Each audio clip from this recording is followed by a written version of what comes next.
தமிழ்நாட்டுல தமிழக வெற்றி கழகம் அப்படிங்கிற பேர்ல தளபதி விஜய் அவர்கள் கட்சி தொடங்கினாரு. அப்போ தன்னுடைய இலக்கு 2026 சட்டசபை தேர்தல் அப்படின்னு சொல்லியிருந்தாரு. அது மட்டும் இல்லாம தமிழ்நாட்டுல சட்டமன்ற தேர்தல் நடைபெறதுக்கு இன்னும் 8 மாசங்களே எஞ்சி இருக்கிற நிலையில டிஎம்கே கூட்டணி கட்சிகள், ஏடிஎம்கே, பாஜக கூட்டணி கட்சிகள், அரசியல் கட்சி தலைவர்கள் தங்களுடைய செயல்பாடுகளை தீவிரப்படுத்தி இருக்காங்க. தொடர்ந்து மாவட்ட செயலாளர்கள் நியமனம், பூத் கமிட்டி கூட்டம் அமைக்கிறது, தமிழக வெற்றி கழக கட்சி உறுப்பினர் சேர்க்கை மாதிரியான நடவடிக்கைகள்ல தாவேகா தலைவர் தளபதி விஜய் அவர்கள் ஈடுபட்டு வராரு. முதன்முறையா தேர்தல் களத்துக்கு வந்த தளபதி விஜய் அவர்களுடைய அரசியல் செயல்பாடுகளை டிஎம்கே, ஏடிஎம்கே தீவிரமா கண்காணிச்சிட்டு வராங்க. அது மட்டும் இல்லாம சட்டமன்ற தேர்தல்ல ஏடிஎம்கே, பாஜகவோட தமிழக வெற்றி கழகம் இணைய இருக்கிறதா தகவல்கள் வெளியான நிலையில யாருடனுமே கூட்டணி இல்ல அப்படின்னு தாவேகா தலைவர் தளபதி விஜய் அவர்கள் வெளிப்படையாவே அறிவிச்சிருக்காரு. இந்த நிலையில தான் விழுப்புரம் மாவட்டத்துல தன்னுடைய கட்சியுடைய முதல் மாநாட்டை விஜய் அவர்கள் பிரம்மாண்டமா நடத்தியிருந்தாரு.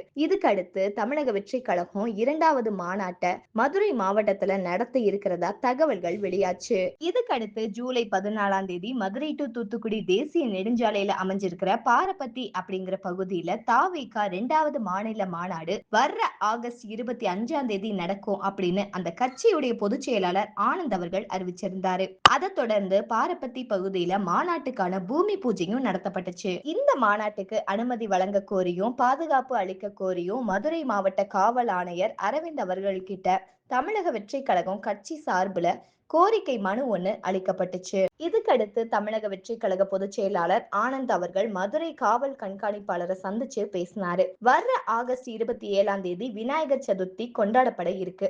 இதுக்காகவே மதுரை மாவட்டம் முழுசுமே பாதுகாப்பு ஏற்பாடுகள் பலப்படுத்துறது பத்தி திட்டமிட்டிருக்காங்க. கிட்டத்தட்ட இதுக்காகவே 5க்கும் மேற்பட்ட காவலர்கள் பணியில ஈடுபடுத்தப்பட இருக்கிறதா தெரிவிக்கப்பட்டிருக்கு. அது மட்டும் இல்லாம தமிழக வெற்றி கழக மாநாட்டினுடைய தேதியை மாத்தி அமைக்க முடியுமா அப்படின்னு காவல்துறை தரப்புல இருந்து கேள்வி எழுப்பப்பட்டிருக்கு. ஏன்னா தமிழக வெற்றி கழக மாநாடு நடக்க போற இடம் புது இடமா இருக்கு. இடத்துக்கு பாதுகாப்பு வசதி, போக்குவரத்து வசதி, இது மாதிரியான முன்னேற்பாடுகள் பத்தின விவரங்களை காவல்துறையினர் கேட்டிருக்காங்க. அது மட்டும் இல்லாம தமிழக வெற்றி கழக மாநாட்டுல கலந்துக்க போற தொண்டர்களுடைய விவரம், எவ்வளவு பேர் கலந்துக்குவாங்க அப்படிங்கிற விவரம், வாகனம் நிறுத்துற இடம், போக்குவரத்து, உணவளிக்கிற இடம், மருத்துவ ஏற்பாடுகள் பத்தின விவரங்களையும் காவல்துறையினர் கேட்டறிஞ்சிருக்காங்க.